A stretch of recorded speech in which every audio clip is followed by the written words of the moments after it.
Ty nástroje říkal, že budeme až po obědě. Ty nástroje si budete brát až po obědě.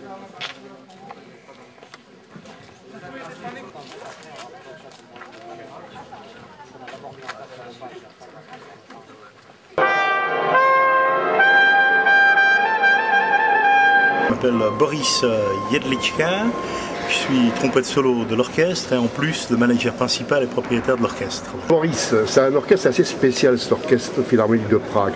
Il a un répertoire de musique de film, c'est ça qui fait sa réputation, non? Oui, oui, tout à fait. En fait, c'est un orchestre qui réalise à peu près 80% de la production mondiale de cinéma, de musique de cinéma. Ça part aux États-Unis, avec Hollywood, via l'Angleterre, via la France, etc.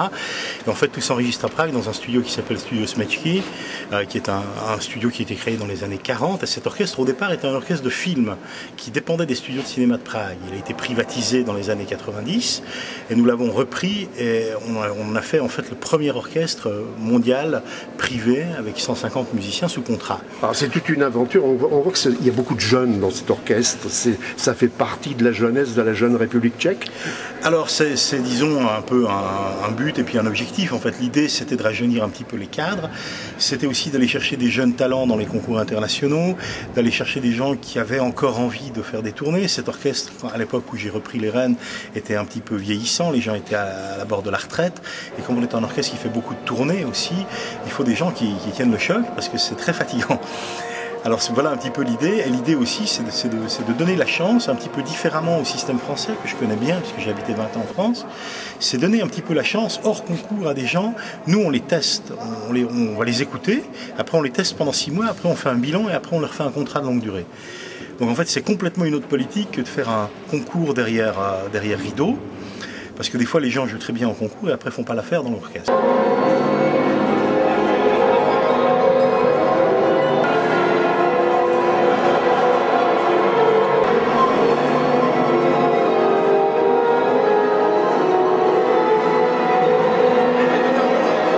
Le soliste, c'est très simple. Ivan Vokac a été recruté parce qu'il avait fait, il y avait l'anniversaire du Conservatoire national de Prague et il avait été choisi pour jouer le concerto de Dvorak à la télévision tchèque avec l'orchestre national du Conservatoire. Et j'ai vu ce programme à la télévision. Et à la suite de ce programme, je suis allé le trouver et je lui ai proposé en fait de travailler avec lui. Tout simplement.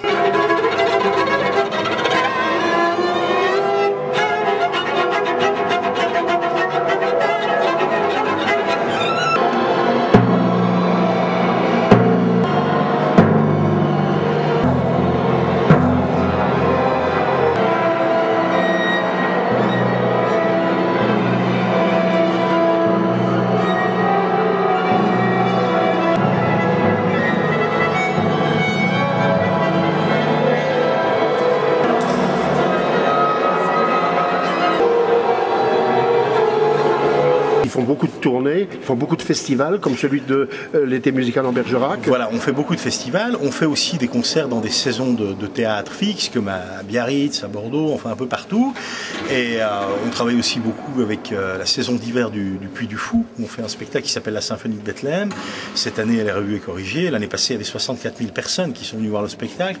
Cette année ils en attendent 80 000, là on est 75 musiciens sur scène.